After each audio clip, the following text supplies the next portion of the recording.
La gasolina a 3 euros el litro, guerra en Oriente Medio y en Europa no nos enteramos de nada. Resulta que sancionar a Rusia puede salir mucho más caro de lo planeado. Tras 4 años de sanciones y solicitudes incongruentes de capitulación, Rusia nos pega una patada en el culo, Putin en particular, y que implica tener el petróleo a 3 euros el litro, cuando la gran mayoría de productos que consumimos del día a día proviene del petróleo. Pero esto no se lo digas a los ecologistas que se les viene el mundo abajo. Os lo cuento en detalle más en adelante.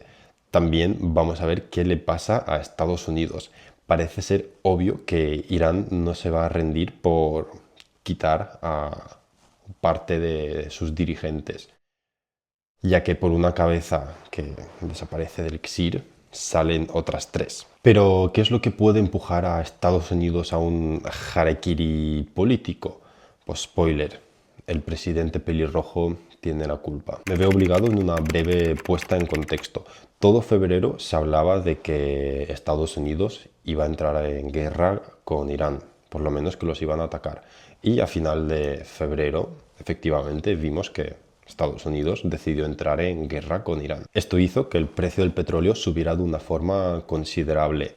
Por aquel entonces, los primeros días cuando empezó, el petróleo aún fluía por su trayectoria normal. Todavía no se habían destruido refinadoras, torres de perforación, tanques de almacenamiento, pero tan solo el riesgo de que eso pasara hizo crecer de forma considerable el petróleo, llegando a los $120.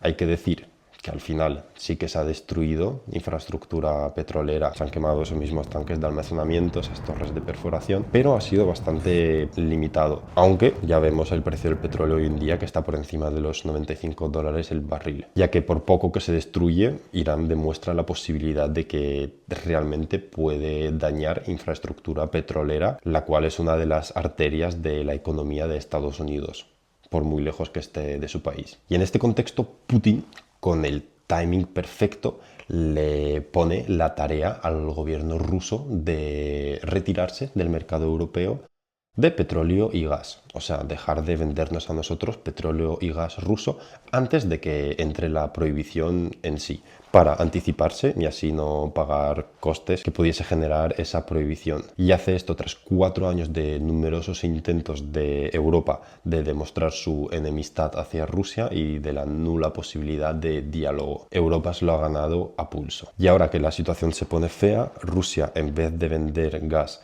a precios bastante altos a los países europeos, se los va a vender a China, a India, a Turquía, a Indonesia, a Malasia, pero a ningún país europeo. ¿Y qué es lo que van a hacer los países europeos?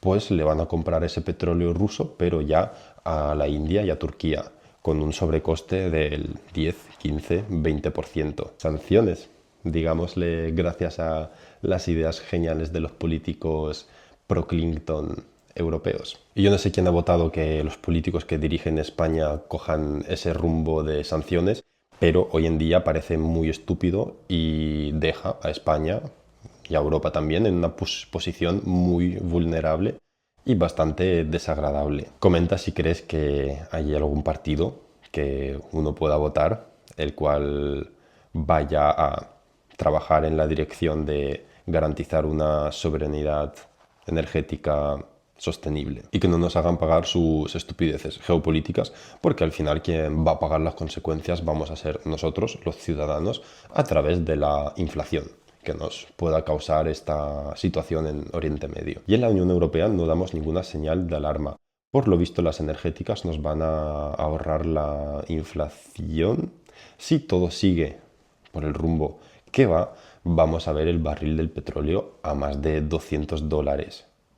Un máximo histórico nunca visto. ¿Quién va a pagar el hecho de que no estemos preparados para esto? Porque, vuelvo a repetir, las renovables no sirven de nada. Un poquito más en adelante explico en detalle, punto por punto, porque eso es así. Y nada, todo el coste lo pagamos nosotros. Vender populismo se va a hacer cada vez más fácil y vamos a tener riesgos cada vez mayores de que ocurran conflictos internos en la Unión Europea o internos en países. Eso no mola, ya que tarde o temprano vamos a ver rodar cabezas. Entonces podemos ver a 3 euros el litro de gasolina del 95. Pues si el precio del barril de petróleo está a $200, el precio que tendríamos de la gasolina rondaría entre 2,70 y 3,20. Entonces sí que lo podríamos ver. Y con el rumbo que tenemos, si viéramos una combinación en destrucción de infraestructura petrolera y el bloqueo del estrecho de Hormuz, lo cual hoy en día, 13 de marzo, lo estamos viendo, pues cuestión de un mes tendríamos ya ese precio. O sea, es un escenario que está bastante cerca y las consecuencias del cual vamos a vivir durante todo el año, si no es durante varios años. Y lo peor no es el petróleo en sí, de que suba, la gasolina sea más cara y todo el transporte, toda la logística se haga más cara. Eso es solo una parte del problema, ya que donde realmente está lo más doloroso viene de los derivados del petróleo. Casi todos los productos están anclados. Porque a la hora de obtener petróleo también obtenemos gas natural y entonces el precio del petróleo va anclado al gas natural. Si sube el petróleo, sube el gas natural. Baja el petróleo, baja el gas natural. Y al precio del gas natural va anclado el precio del abono. Abono que se usa para la agricultura y para la ganadería también, porque los animales tienen que comer. El precio del abono depende del gas porque para fabricar ese abono se necesita gas y no hay ninguna alternativa que sea viable a nivel financiero, a nivel económico. Y tenemos un tridente bastante desagradable. ¿Y por qué las energías renovables no nos van a servir de nada? Pues justamente por este tridente. Uno es el transporte de todo, ya que al final en el precio de los productos nosotros como consumidor final siempre vamos a pagar el transporte. Este se va a ver encarecido. Las renovables no nos van a resolver el problema de ninguna forma. El segundo diente del tridente es el gas. El gas es energía, al final es lo principal que usamos para producir energía y las renovables no nos van a dar una alternativa suficiente como para suplir toda esa energía que necesitamos a través del gas. Y el tercer diente es el abono, que se usa para el alimento. Es obvio que las renovables no nos van a ayudar con el abono. Eso también va a hacer que suban los precios del alimento. Entonces tenemos esas tres cosas que nos pueden hacer ver una inflación de 2 o incluso 3 cifras. Hacer que suban bastante más que durante el coronavirus o durante la crisis ucraniana. ¿Y quién va a pagar todas estas consecuencias? Pues nosotros, los ciudadanos, con la inflación. ¿Y el gobierno? ¿Es responsabilidad suya garantizar un plan de acción que no sea improvisado para estos casos? Pues sí, es su responsabilidad. Pero desde el 2022, al parecer, hemos hecho todo lo posible para empeorar esta situación que ha surgido, que era un riesgo bastante obvio, ya que todo el mundo durante su vida habrá visto noticias de Oriente Medio, donde Estados Unidos decía: Irán en una semana, en 2 días, en 2 horas va a conseguir tener una bomba nuclear, por eso tenemos que intervenir, por eso tenemos que imponer sanciones. O sea, es un problema que viene muy de atrás y era un riesgo que se podía ejecutar. Lo ha hecho, se ha ejecutado y nosotros no hemos estado preparados, sino hemos hecho cosas que nos han dejado aún peor, ya que si esto pasara en verano del 2021 sería muy diferente. Hoy en día aún no tenemos el barril de petróleo a $200, pero en un mes, en 30 días, podría pasar. Pero apoyo incondicional a los ucranianos porque ellos son los buenos y los otros son los malos, ¿verdad? Vale la pena. Y las reservas de Japón, Estados Unidos, la Unión Europea no son suficientes. Lo que perdemos de Oriente Medio ahora mismo son unos 20 millones de barriles al día. Y con una simple matemática podemos sacar cuánto tiempo puede durar, por ejemplo, Estados Unidos con sus 400 millones de barriles que tienen en las reservas. Ya han sacado 170, quedarán 200 y pocos. Esas reservas pueden durar menos de un mes. Y si actualmente tenemos pánico en el mercado del petróleo y en los mercados en general, imaginaros lo que pasaría si las reservas están vacías y el conflicto se agrava. Imaginar la posición de Irán cuando están viendo que todo el mundo está gastando sus reservas y la situación se hace aún más sensible. Apretarle a Estados Unidos parece lo más lógico que pueda haber. lo harán. Yo diría que hay una alta probabilidad de que eso pase. Y no tener reservas y estar muy expuesto puede hacer a países como Estados Unidos a cometer errores graves, aunque ya los cometen hoy en día. Pero bueno, podría hacer que otros países que no sean Estados Unidos actúen de una forma más agresiva. Para la administración de Trump, ver el barril de petróleo a más de $100 es muy doloroso, ya que el riesgo de impeachment, de que echen a Trump como presidente, tiene una correlación casi del 100% con el precio del petróleo. Y aún así, Estados Unidos se ha decidido y ha atacado Irán. ¿Cómo ha podido pasar esto? Al parecer, por muy loco que suene, la razón de que esto haya pasado es de fanatismo religioso. Vamos con los datos. En Estados Unidos, alrededor del 30% de la población apoya el ataque a Irán. Y este mismo 30% tiene una identificación religiosa bastante curiosa. No puedo entrar en detalles por normas de YouTube, pero os dejo con estos dos datos. Entre los soldados estadounidenses que están de servicio en Oriente Medio, han habido más de 200 quejas hacia sus comandantes de arriba por fanatismo religioso. Y hablamos de fanáticos que son cristianos. Y al mismo tiempo se habla de que Trump está obsesionado con ir al paraíso. Él mismo en el 2025 ha estado hablando con una frecuencia anormal, de forma muy frecuente, de que él quería ir al paraíso y estaba pues trabajando en ello, y que no estaba seguro de que iba a ir porque estaba en la parte más baja de la jerarquía, lo que quisiera significar eso. Y esto, que ya suena a fantasía y a locura total, es que Trump quiere causar el Armagedón y que así ocurra la segunda resurrección de Jesucristo, siendo Trump el causante de esa resurrección. Esto no tiene nada que ver con el cristianismo, ni con el ortodoxo, ni con el católico. Son cosas que se inventan en los cultos, pero aún más peso le da el origen religioso de Trump, donde él se educó, donde él creció, que fue en un grupo de presbiterianos de Princeton, y ellos no tienen el mejor trato hacia Israel. Pero entre el 2016 y el 2026, Trump se ha visto influenciado por unas ideas un tanto diferentes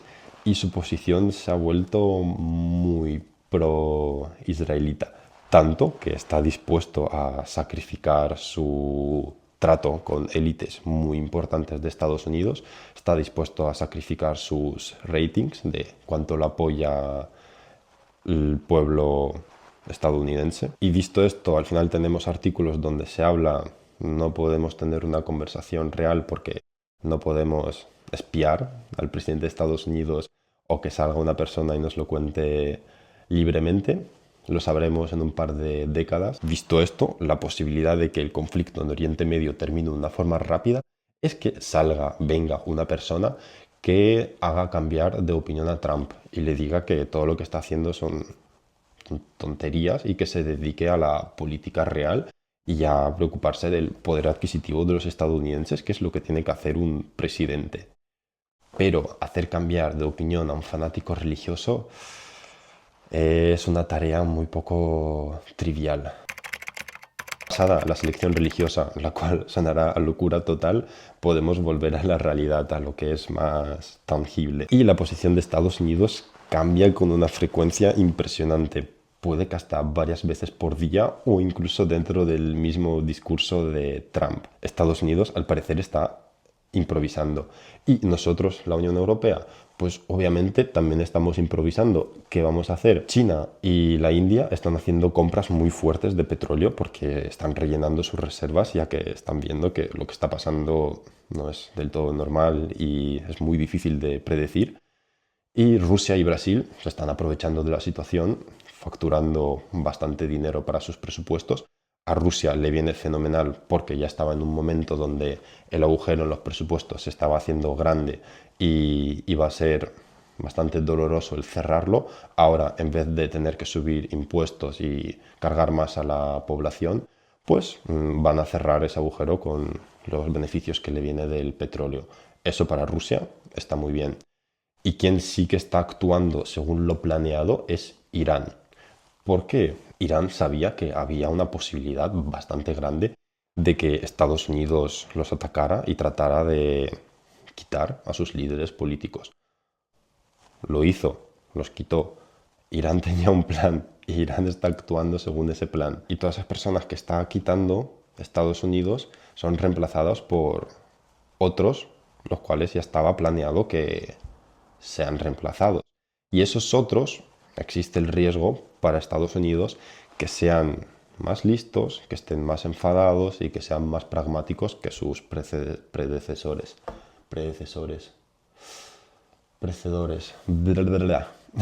Y pregunta que surge, ¿sería una victoria para Irán causar que el barril del petróleo cueste más de $200 y hacer que Estados Unidos entre en una crisis política la cual termine en guerra civil?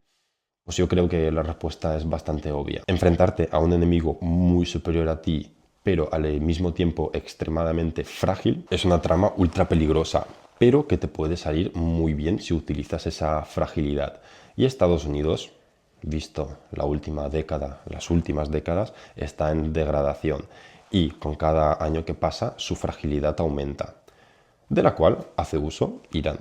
Parece mentira la forma en la que se está comportando el presidente estadounidense porque en cierto sentido es hasta gracioso y da mal rollo, ya que puede causar mucha inestabilidad y muchos problemas económicos para nosotros los españoles.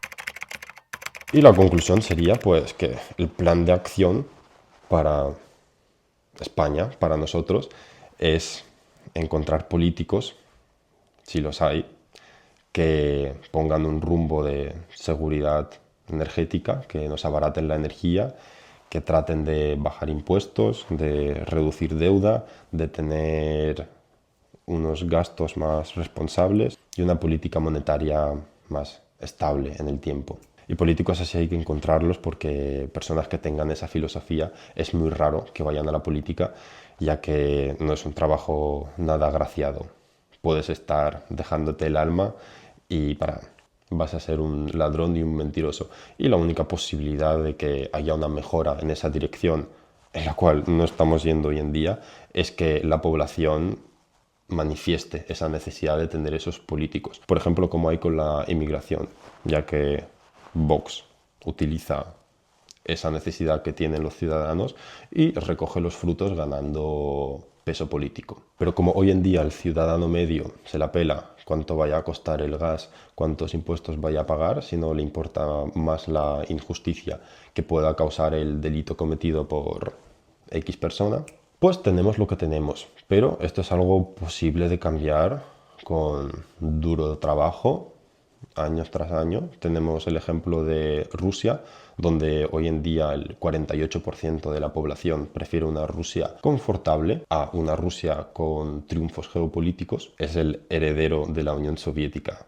Y eso es algo nuevo para Rusia, no es lo típico. La gente sabe que si Rusia va a entrar en conflicto con Ucrania y se va a anexionar territorios, eso lo van a pagar los ciudadanos a través de la inflación y a través de impuestos. Sí o sí, al final siempre pagan los ciudadanos y es lo que hay. Lo importante es hacer que los ciudadanos lo entiendan y que sus decisiones, su apoyo político, siempre sean a personas más pragmáticas y personas que estén preocupadas por hacer las cosas bien y no por ganar el máximo peso político a través del populismo.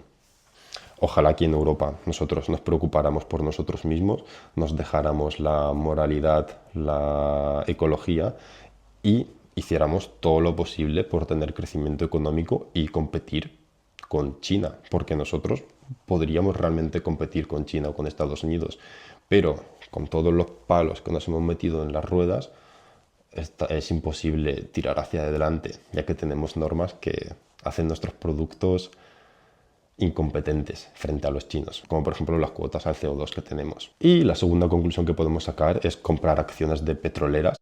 Yo no compraría petroleras que estén ancladas a Oriente Medio, pero sí que compraría petroleras rusas y petroleras brasileñas. Rusas, por ejemplo, Rosneft y Tatneft, y brasileñas Petrobras y Petroreconcavo. Y los dividendos de estas empresas van a ser una garantía ante la inflación que podamos sufrir si el conflicto sigue, se agrava y el precio del petróleo se va a $200. Y en ese caso, pues los dueños de las acciones de estas petroleras ganarían bastante dinero en el 2027-2028.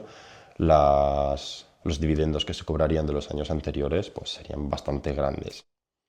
Las rusas están prohibidas para los europeos porque la libertad financiera, económica, por lo visto no es para nosotros, y por las sanciones no podemos comprar esas acciones que son muy atractivas. Uno puede buscar soluciones. La más extrema es ir a Rusia y ver la forma en abrirse una cuenta como extranjero y recibir dinero. Eso es posible. O se puede hacer a través de Dubái, lo cual también es relativamente complejo. Con Brasil lo tenemos más fácil. Esto no es una recomendación financiera, sino es algo que me gusta a mí y me parece atractivo. Y lo tercero, ya para finalizar, es comprar oro y dormir tranquilos sin temer ninguna guerra y ningún tipo de inflación. Y si quieres más contenido de este tipo, pues ya sabes. Esto es todo. Hasta la próxima.